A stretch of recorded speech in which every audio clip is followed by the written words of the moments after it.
Durant ces 3 belles années passées sur YouTube, j'ai eu l'occasion à plusieurs reprises de mettre en avant des mangas qui me tenaient à cœur. En abordant aussi bien quelques-unes de mes œuvres favorites, comme Ashita no Joe qui m'a marqué d'une façon unique à travers les messages et les valeurs qu'il véhicule, ou encore Kingdom, une épopée fantastique qui m'a bien trop souvent fait frissonner. Mais à côté de ça, je vous ai aussi régulièrement présenté des séries que j'affectionne énormément comme Grand Blue pour son humour, ou Peleliu pour son côté éprouvant malgré les apparences, sans oublier quelques belles lectures et découvertes diverses et variées, comme Les Liens du Sang, Asadora et Noin pour ne citer qu'elles. Toujours avec sincérité pour exprimer au mieux ma passion et ainsi vous conseiller toujours plus d'œuvres, des chefs-d'œuvre pour certains qui valent le détour. Mais aujourd'hui, si je prends le temps de vous faire cette petite aparté, c'est bien parce que l'on va causer d'un manga qui m'a mis une claque. Une énorme claque. Vous savez, cette fameuse découverte qui chamboule enfin ton top 10 après quelques années sans changement. Une œuvre que j'attendais donc inconsciemment à chaque fois que je me lançais dans une nouveauté. Vous l'avez compris, on va aborder un manga qui a déjà sa place parmi les plus grands à mes yeux.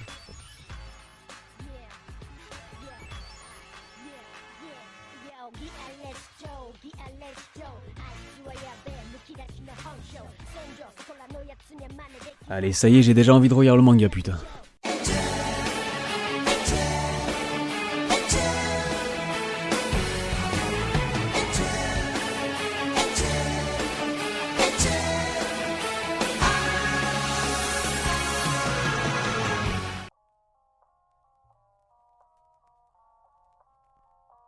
Salut à tous, c'est Otakult, on se retrouve pour un nouvel Otabreak, et quel Otabreak j'ai envie de dire puisque l'on va aborder mon dernier coup de cœur, à savoir Tokyo Revengers. Ouais, j'ai déjà placé le manga dans mon intro, ça fait déjà une raison de vous y mettre. Plus sérieusement, on ne va pas laisser uniquement la hype parler, bien entendu, puisque je pense avoir suffisamment d'expérience avant de prendre du recul sur quelconque nouvelle œuvre que je découvre. L'idée n'est donc pas seulement d'encenser un manga comme un gros fanboy, on va bien sûr comme toujours essayer d'être le plus constructif possible, le tout sans spoil. Bon, j'aborderai tout de même certains éléments importants, mais je vous avertirai le moment venu. Sur ce, commençons donc par de brèves présentations. Tokyo Revengers est un manga de Ken Wakui qui a débuté en 2017 dans le célèbre Weekly Shonen Magazine. Depuis, 17 volumes sont parus chez Kodansha au Japon actuellement, contre 7 en France aux éditions Glénat. Il va notamment être adapté en film live par Warner Bros Japan dès cet automne, mais il va surtout recevoir une adaptation animée en 2021. On n'a pour le moment pas plus d'informations à leur sujet, mais on peut déjà constater que le manga connaît un beau succès au Japon. C'est bien beau tout ça, mais de quoi ça cause? À 26 ans, Takemichi a le sentiment d'avoir déjà raté sa vie. Vive autant de petits boulots ingrats, tout juste bon à payer le loyer d'un studio miteux, il se lamente sur le désert de sa vie amoureuse lorsqu'il apprend la mort de Hinata, la seule petite amie qu'il ait eue. La jeune fille et son frère ont été les victimes collatérales d'un règlement de compte entre les membres d'un gigantesque gang, le Tokyo Manjikai. Encore sous le choc, Takemichi est à son tour victime d'un accident qui le ramène inexplicablement 12 ans en arrière, lorsqu'il était au collège et se donnait des airs de mauvais garçon. Et si c'était pour lui l'occasion de sauver Hinata? Mais en tentant de modifier le futur, Takemichi se retrouvera inexorablement mêlé au complot se tramant autour du Tokyo Manjikai et de son charismatique et mystérieux leader. On va faire simple pour te fixer d'entrée de jeu, si jamais ce n'est pas encore assez clair, c'est une véritable bombe atomique. J'ai retrouvé tellement de bons points dans ce manga que je ne sais même pas par où commencer, donc comme d'habitude, on va mettre en avant ce que j'estime être la plus grande qualité de cette série. Comme vous l'avez compris, Tokyo Revengers est un manga dont le scénario repose essentiellement sur la mécanique du voyage temporel. Un procédé pouvant donner lieu à de nombreuses incohérences qui seraient alors susceptibles de tout foutre en l'air, mais il n'en est rien. Bien au contraire, Ken Wakui utilise cette mécanique de la façon la plus efficace qui soit. En effet, dans Tokyo Revengers, le héros Takemichi sera amené à effectuer plusieurs voyages temporels. Si le tout premier voyage sert avant tout à nous instaurer le contexte de l'intrigue et les différents enjeux auxquels il sera confronté, les suivants se montreront encore plus intéressants. Car pour sauver sa bien-aimée d'un tragique futur dans lequel elle trouvera la mort, Takemichi va devoir trouver une solution pour changer son destin 12 ans plus tôt dans le passé. Ainsi, ses actions ont forcément une influence et une incidence directe sur le futur qui est de base son présent. Or, comme dit dans le synopsis, Takemichi va très vite réaliser que la mort de Hinata et de son frère Naoto est liée au Tokyo Manjikai. Un gang de délinquants ayant une énorme influence sur le futur d'où vient Takemichi, ainsi, en revenant dans le passé, il va se retrouver pile au moment où ce fameux gang commençait considérablement à gagner en influence mais aussi en puissance. Et c'est même plus que ça, on se retrouve au moment où d'énormes changements ont eu lieu au sein de ce gang qui explique comment il a pu aussi sombrer dans la criminalité. Car oui, Tokyo Revengers est un manga qui nous dépeint une violence particulière, ici c'est la rue, les faibles se font écraser par les plus forts, un univers de furieux comme je les aime dans lequel être une raclure, un délinquant, c'est la norme. Un univers où quand les mots ne suffisent plus, on répond par la violence. Mais pour revenir au système des voyages temporels, la temporalité sert avant tout à nous instaurer un rythme extraordinaire.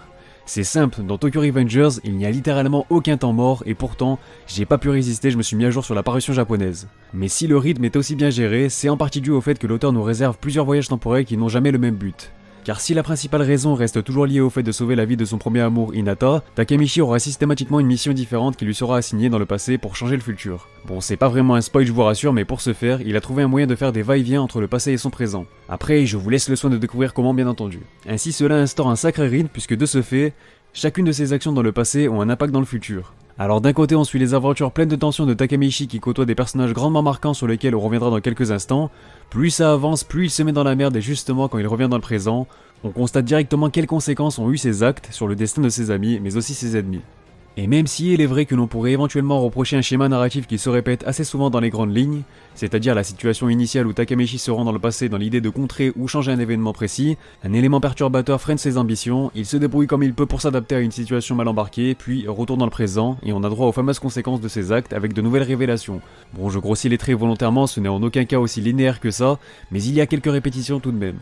Est-ce que ça a gêné ma lecture? Eh bien, absolument pas, puisque comme je vous l'ai dit, et c'est justement là où je voulais en venir, on n'a même pas le temps de s'en rendre vraiment compte lors de notre lecture. Les chapitres s'enchaînent non seulement avec un rythme fou, mais surtout avec une intensité de malade mental qui dégage une fluidité de lecture fortement appréciable. Comment tu vas avoir le temps de te plaindre ou donner une quelconque importance à un schéma narratif qui se répète si derrière t'en prends plein la gueule et ce dans le bon sens du terme?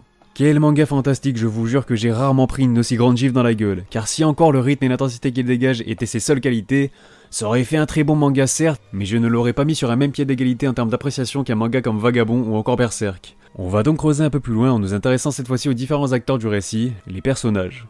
Je crois même qu'il s'agit du premier manga où j'apprécie l'ensemble des personnages, il n'y en a pas un que je déteste, je les aime tous. Certes, certains sont des pourritures de la pire espèce conçues pour être détestés, mais si vous me connaissez, vous savez à quel point je surkiffe ce genre de personnage. Un bon personnage ne doit pas seulement être attachant à mes yeux, il faut avant tout qu'il apporte quelque chose à son œuvre. Je n'ose même pas compter le nombre d'excellents personnages que nous propose ce manga, à un tel niveau que sans l'un d'eux, le scénario ne serait plus le même. Des secondaires aux personnages principaux, ils ont tous leur importance dans l'histoire et c'est ça qui m'a le plus bluffé je pense. Notamment les membres du Tokyo Manjika qui dégagent un flow et un charisme incroyable, chacun d'eux est développé en profondeur via des flashbacks mais pas seulement, puisque certains choix de leur part et surtout certains événements dans l'intrigue ont des conséquences directes sur leur évolution. On suit donc des protagonistes qui évoluent constamment jusqu'à atteindre le point de non-retour pour certains. Chacune de leurs relations apporte quelque chose, et je ne vous parle même pas de l'évolution de Takemichi qui est sans aucun doute la plus marquante. Pourtant je n'apprécie pas du tout, mais alors pas du tout les pleurnichards, mais lui, il a su me toucher. Et je suis bien content de constater qu'il ne se limite pas qu'à de simples larmes, au contraire, son impuissance va au fur et à mesure se transformer en assurance afin de lui faire gagner davantage de charisme. Draken, Maiki, Shifuyu, Baji, Mitsuya, Takemichi, Kisaki, Izana, et j'en passe, et il y a que des putains de goats dans ce manga. Il y a sans exagérer, facilement 15 personnages prétendant au titre de Gold Ultime. Alors j'ai personnellement ma préférence pour Draken, mais encore une fois c'est bien la qualité de l'ensemble des personnages que je vante, ils sortent tous du lot. Et en ce qui concerne les personnages féminins, j'ai longtemps pensé qu'elles étaient reléguées au second plan, mais même à ce niveau-là, Tokyo Revengers a réussi à me bluffer.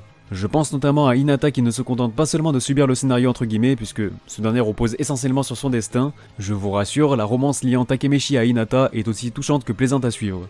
Et on en revient justement à ce que je disais il y a quelques instants, certains de leurs choix poussera leur relation à évoluer, il ne s'agit en aucun cas d'une relation amoureuse niaise et gênante comme je les déteste. Il y a également deux autres filles qui ont elles aussi une grande influence dans l'œuvre, mais j'y reviendrai plus tard dans la partie consacrée au spoil. Il en va de même pour les antagonistes qui apportent de réels enjeux, et plus ça avance, plus ça monte en puissance. Ça prend des proportions toujours plus énormes, venant ainsi dépasser le cadre de simples bagarres de rue. Plus que des règlements de compte, les scènes d'action donnent lieu à des combats mémorables. Regardez-moi juste ces putains de planches, ça respire la violence et les coups dégagent une véritable vivacité, tu sens que les gonzes ne font pas semblant de se mettre sur la gueule. Et tout à l'heure je louais la qualité des personnages, mais pour ce qui est de leur chara-design, je suis tout aussi admiratif. Bon, même si parfois je me dis que c'est chelou qu'ils font toujours la même taille ou morphologie malgré les différentes timelines, mais bon, ça serait chipoté. Mis à part ça, j'aime beaucoup le style de Ken Wakui, il a l'art et la manière de nous pondre des chara-design ultra stylés. À chaque fois qu'un nouveau personnage apparaît, il est limite plus classe que tous les autres, c'est absolument ouf. Comme je l'ai dit, ce sont aussi d'excellents personnages bien développés, ils ne dégagent pas seulement du flow, donc quand tu as aussi bien la forme que le fond, que demander de plus? Ajoutez à cela que le style de Ken Wakui est aussi très expressif, on ressent toute l'insincérité des émotions que dégagent les différents personnages, des larmes de tristesse aux larmes d'impuissance en passant par une folle rage de vaincre pour changer le cours des choses, Tokyo Revengers a su me faire passer par toutes les émotions. J'en profite d'ailleurs pour vous avertir que je vais devoir spoiler quelques événements de l'histoire puisque je me dois d'en parler, c'est bien beau de vous réserver une critique sans spoil pour faire découvrir la série à un grand nombre d'entre vous, mais pour un tel manga, je me dois également de partager mon ressenti sur certains moments marquants. Autant vous préciser qu'il faut être nécessairement à jour sur l'apparition japonaise, soit jusqu'au début du tome 19, je vous mets donc un petit timecode pour skipper la partie spoil. Maintenant que vous êtes prévenus, j'aimerais tout d'abord revenir sur la mort d'Emma qui restera pour moi l'une des morts les plus marquantes que j'ai vues. Cela est principalement dû à la mise en scène extrêmement brutale de l'auteur, une agression de Kisaki venant sans prévenir afin de dépeindre une violence tristement réaliste, ce qui rend cette atrocité encore plus poignante sur le coup. Emma reprend malgré tout ses esprits et on reprend espoir pour elle par la même occasion, mais ce n'était qu'une illusion. Une illusion de génie pour rendre cette mort encore plus mémorable. Vraiment, le discours d'Emma avant de mourir m'a foutu la chair de poule. On réalise à quel point les liens qu'il a liés à Mikey étaient forts. On réalise aussi surtout véritablement à quel point elle aimait Draken, puis finalement, les réactions de Mikey puis Draken viennent fatalement m'anéantir intérieurement, à l'instar des principaux concernés. J'ai eu la boule au ventre, je me suis senti mal pour eux, c'est vraiment terrible, et j'ai plus que jamais hâte de voir comment ils vont évoluer face à cette tragédie.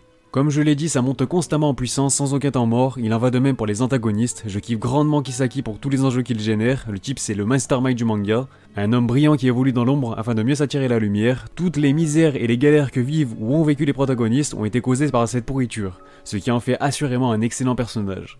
J'ai également énormément kiffé l'arc de Noël, notamment pour les excellents développements de Akai, mais aussi de sa sœur Yuzua, qui mérite elle aussi son titre de GOAT du manga. Sans oublier la mort de Baji, le grand Baji qui m'a fait réaliser à ce moment-là que ce manga entrait dans la cour des grands, définitivement en fait. C'était littéralement impossible d'attendre septembre pour la sortie du tome 8, mais bon, je vais quand même l'attendre fort. Que dire de plus si ce n'est que l'arc actuel avec le Tanjiku est lui aussi une tuerie. Chaque nouveau chapitre est une dinguerie, c'est abusé, ça nous promet que du lourd pour la suite, puisque ce gang est lui aussi composé de personnages fascinants et marquants, comme Isana Kurokawa, qu'il me tarde de voir en action. Pour conclure, Tokyo Revengers est définitivement une œuvre excellente dont le scénario est maîtrisé de bout en bout par de multiples rebondissements et révélations. Mieux encore, certains foreshadowings sont disséminés dans l'intrigue, et quand on s'en rend compte, c'est un tout autre niveau de lecture qui s'offre à nous, puisqu'on réalise que certains personnages tiraient les ficelles depuis le début. Certains d'entre eux dégagent au passage une aura mystérieuse qui donne envie non seulement d'en apprendre plus sur eux, mais aussi de les suivre. C'est pourquoi j'ai déjà hâte de relire ce bijou. Une forme soignée par le style épuré de Wakui qui n'hésite jamais à laisser respirer ses planches afin de mieux nous en mettre plein la vue. Une mise en scène impeccable qui participe elle aussi à fluidifier la narration, ou encore ce rythme et cette intensité folle et propre au manga. Je vous préviens, vous serez pris d'un sentiment d'addiction comme s'il était impossible de s'arrêter de lire. Vraiment, j'ai rarement autant insisté sur un manga, mais vous ne pouvez pas passer à côté de ce chef-d'œuvre qui saura vous faire vibrer. Sur ce, on arrive à la fin de cette vidéo, donc j'espère qu'elle t'a plu. En tout cas pour moi ce fut un réel plaisir. Je suis curieux de savoir quels sont vos personnages favoris, puisque mine de rien, je pense que personne n'aura le même top 3, tant il y a de choix. Sinon n'hésitez pas à vous abonner si ce n'est pas déjà fait pour ne pas manquer les prochaines vidéos. Vous pouvez également me retrouver sur mes réseaux sociaux, à savoir Twitter, Insta, Utip et le Discord de la chaîne. Vous avez accès à tout ça dans la description. Bref, portez-vous bien, moi je vous dis à bientôt pour de prochaines vidéos, et surtout, on se reverra.「